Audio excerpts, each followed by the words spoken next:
Hello friends, welcome to Biology Made Easy. Today we are discussing plant kingdom. Now previously we have discussed the 2 kingdom, 3 kingdom, 4 kingdom, 5 kingdom and 6 kingdom system of classifications in biological classification. Up to the 5 kingdom system of classification given by Whitaker, the Monera, protists, fungi, they are all included under the Plantae.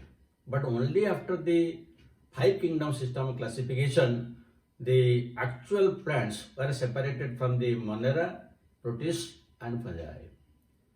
So that which were only pure plants, that is known as the plant kingdom, and that will start discussing from now onwards.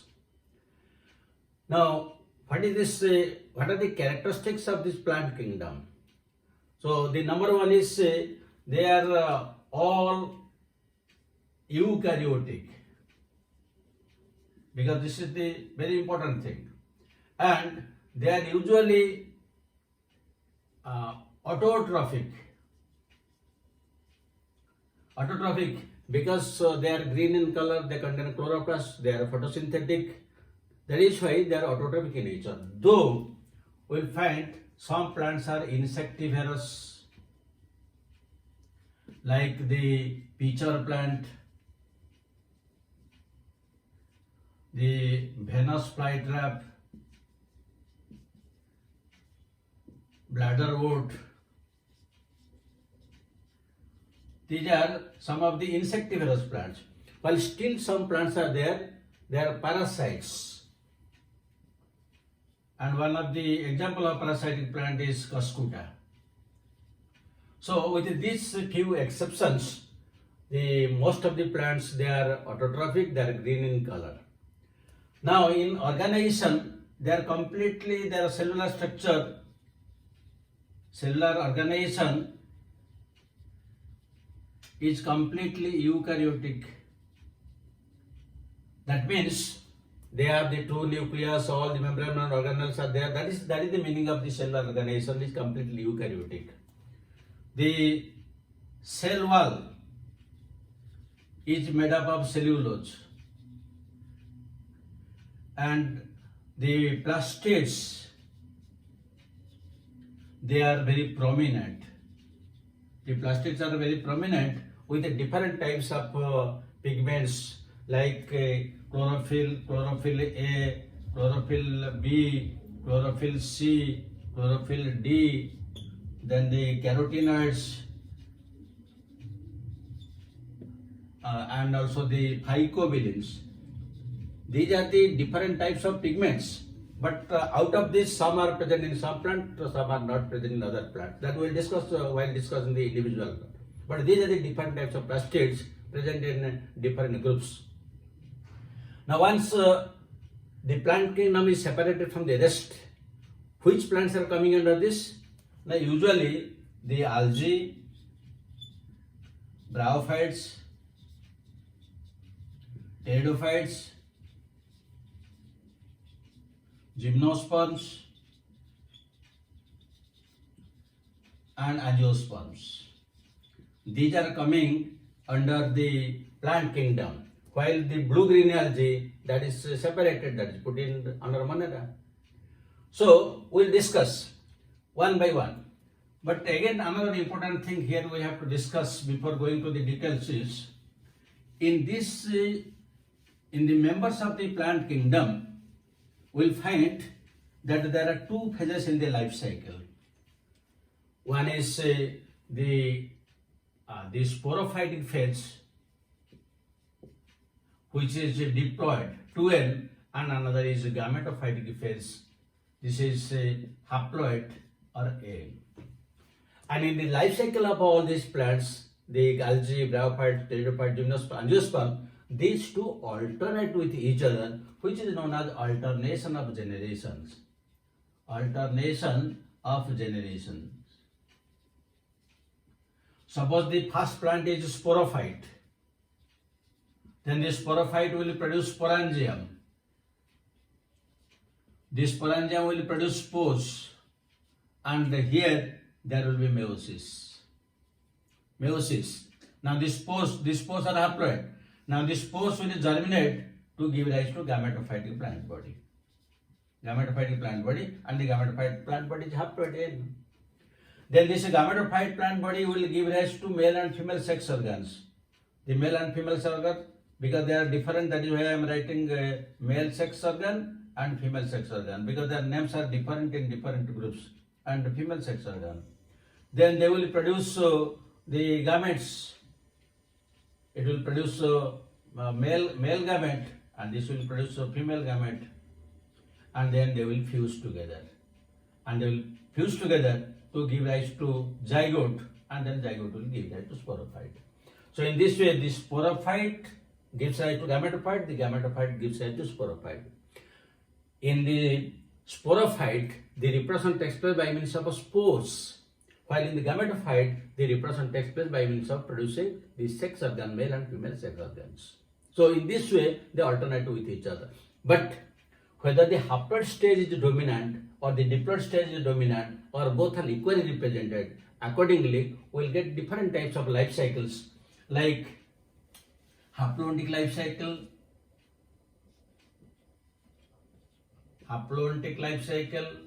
diplontic life cycle, or haplodiplontic life cycle.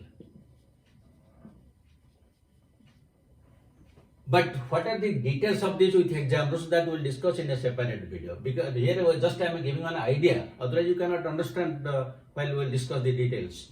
So in the plant kingdom, whatever we will discuss, algae, bryophyta, pteridophyta, gymnosperm, angiosperm, they have two phases. In some cases, the gametophytic haploid stage is dominant, so in that case that is haplontic life cycle.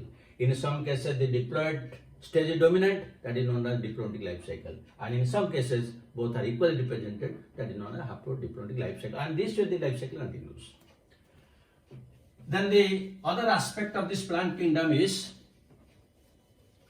how the plant kingdom was classified.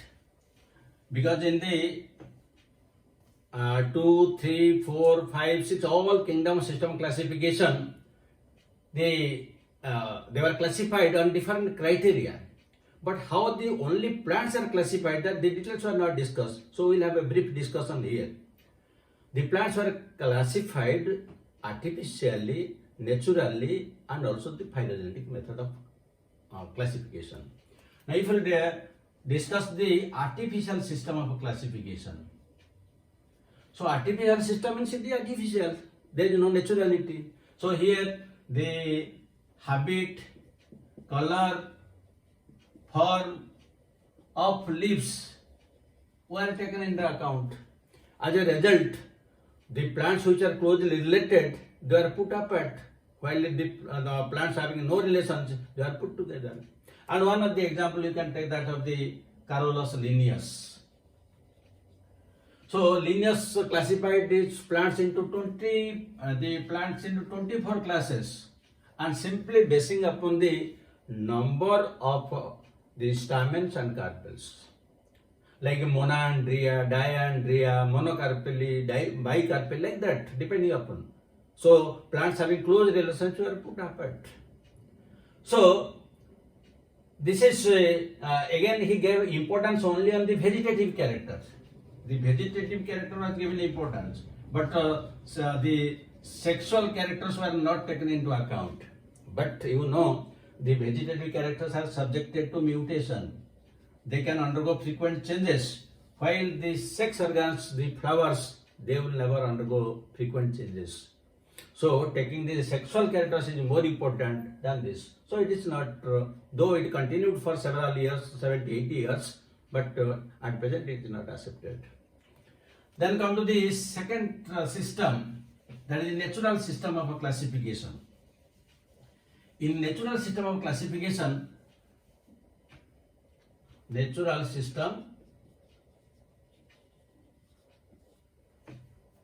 besides the morphology, the internal characters are also taken into account. And internal characters like anatomy, embryology, cytology, then physiology, biochemistry, and even palynology. The different internal characters of the plants along with the morphological characters are taken into account. And here one of the best examples of natural system of classification is given by George Bentham and Joseph Dalton Hooker. This is one of the best methods of classification, natural system of classification. So here how they classified? They classified the plants into dicotyledony, gymnospermae, and monocotyledony. But the main defect of this classification is that the gymnosperms were kept in between dicots and monocots. This is the greatest defect. But the advanced character is that the monocots were put after dicots because monocots are more evolved. Again, the dicotyledon, they are classified into the gametophyte, polypetally, but all these details not necessary. They are polypetally, whether petals are free, gametophyte, they are united, and monoclamidae,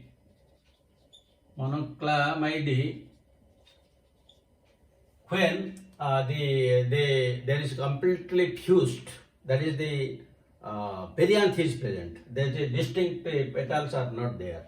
Perianth is there. So this is the system of classification given by him. But again, it is accepted for a practical purpose. But this system of classification doesn't give the evolutionary relationship, which is more important. Sorry. So the third system of classification is the phylogenetic system of classification.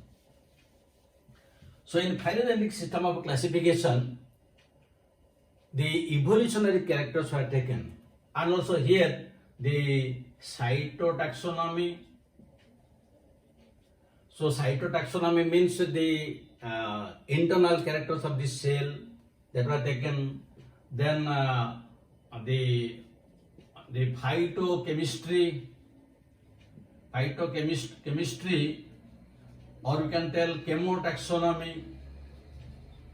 So chemotaxonomy means what are the different types of chemicals present in the cells. That is chemotaxonomy. And what are the structural or organelles that is the cytotaxonomy.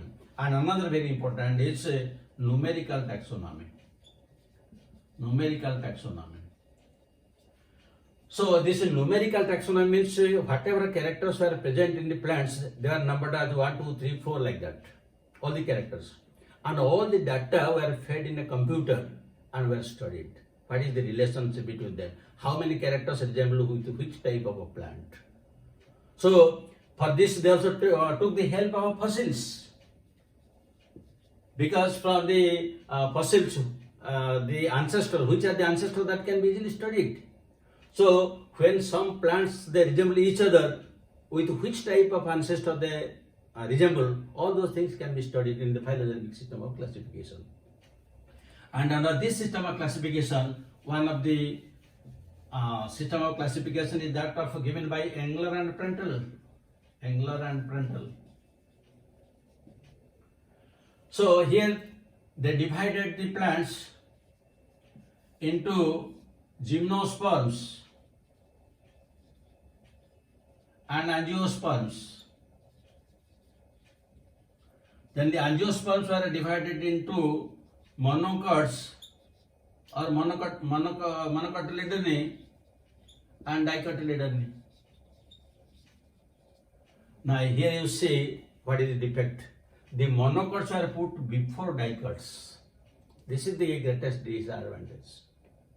Again, the dicots were further divided into, archiclamidae means apetally, that means they are free, and the other is metactalamide, or you can tell sympetally. That means the petals are united. But this is the main drawback. Then another system of classification was given by Hutchinson, and in case of Hutchinson system of classification, he classified the plants, and particularly you can take the angiosperms.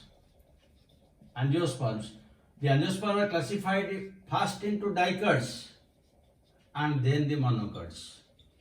That means Hutchinson considered the monocots as more advanced plants than that of the dicots. That means in this respect, it resembles that of Benthamucor, because Benthamucor put the monocots after dicots, and actually the monocots are more advanced. So these are the different types of classification: artificial, natural, and finally system of classification. That this is only brief idea is given. The details are not required for you. Then let us discuss how the plants that I have discussed to you, that the 5 groups are there: algae, bryophytes, pteridophytes, gymnosperms, angiosperms.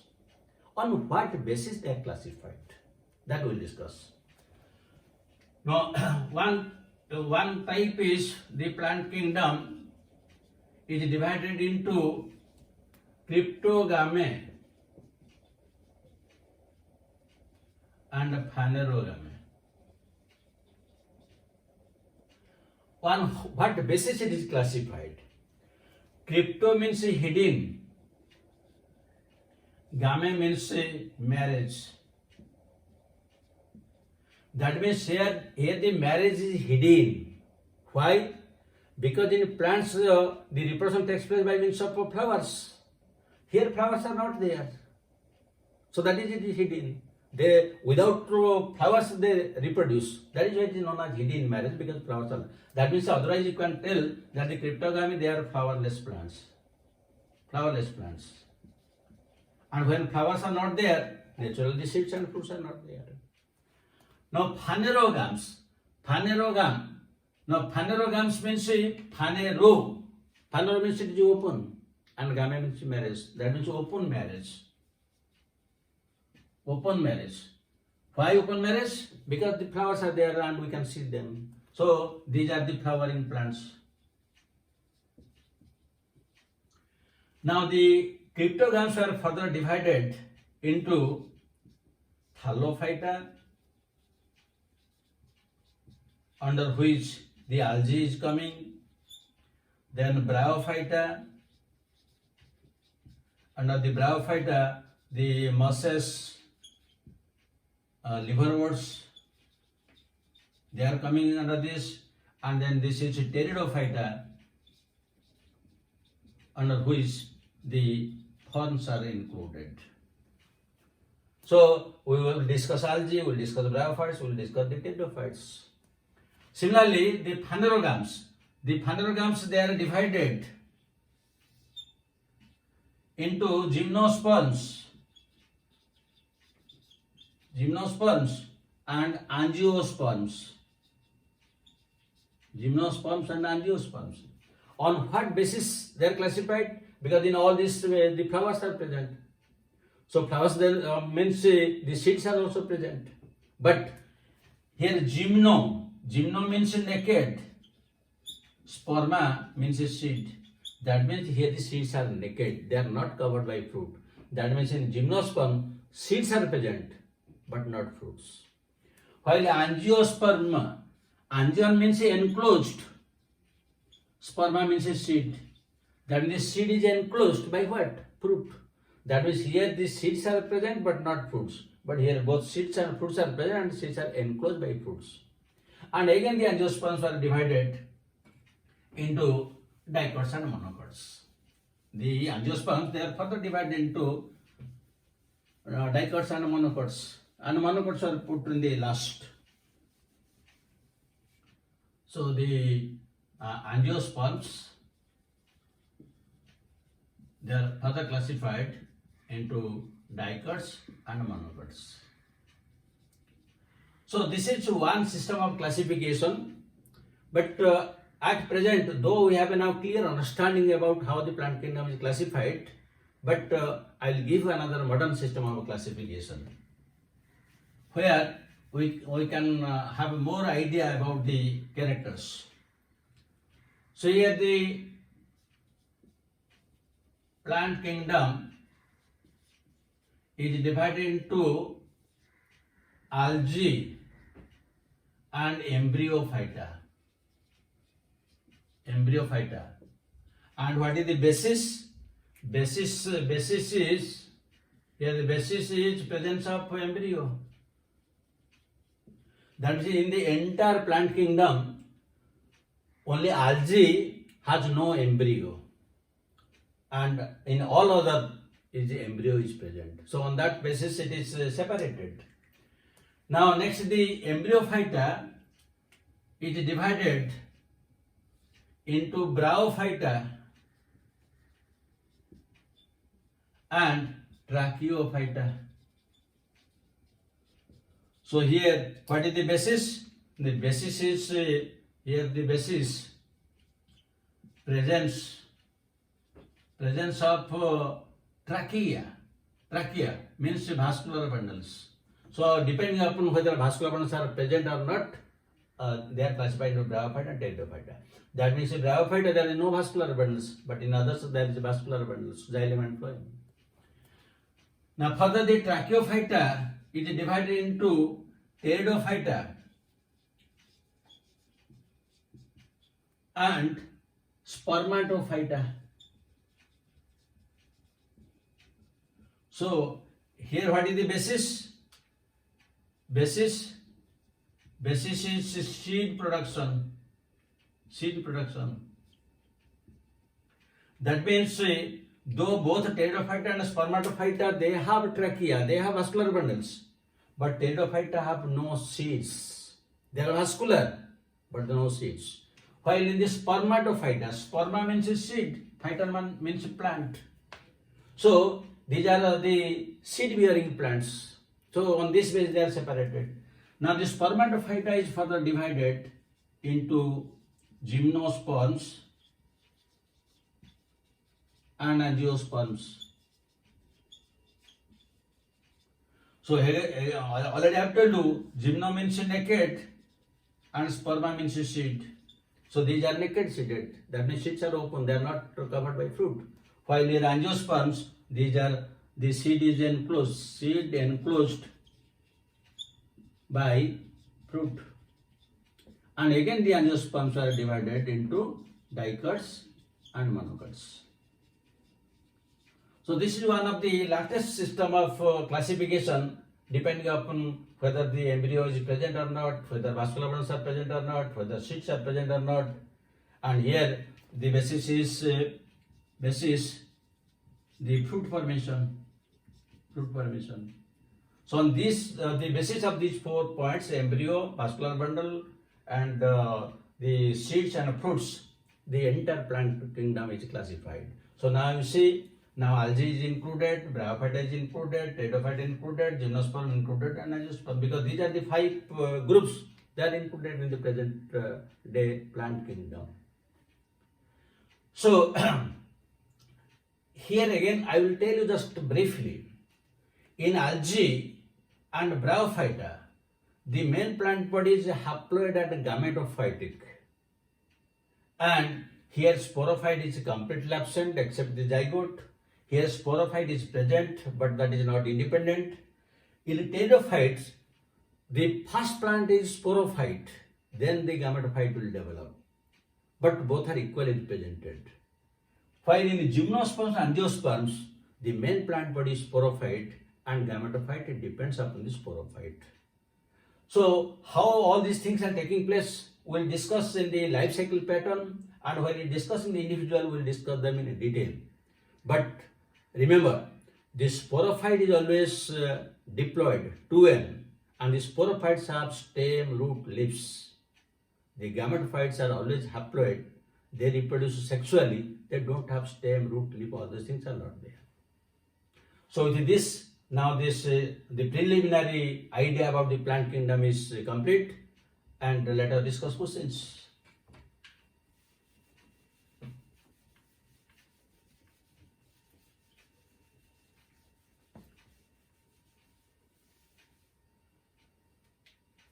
Now one question is bryophytes differ from pteridophytes in not having A choice embryo, B choice you can go for thallus, then C choice flowers, and D choice trachea. Then the second question, in which of the following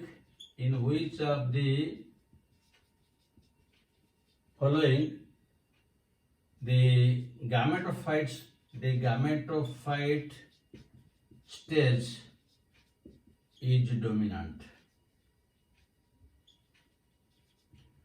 A choice gymnosperms, B choice angiosperms, C choice bryophytes, D choice pteridophytes. So this is the brief introduction about the plant kingdom, because while we have discussed the biological classification, that the plant kingdom was not discussed, so it was very necessary to have a discussion so that your idea will be clear. From next video onwards, we'll start from algae. Thank you very much for watching it. God bless you. Have a good day.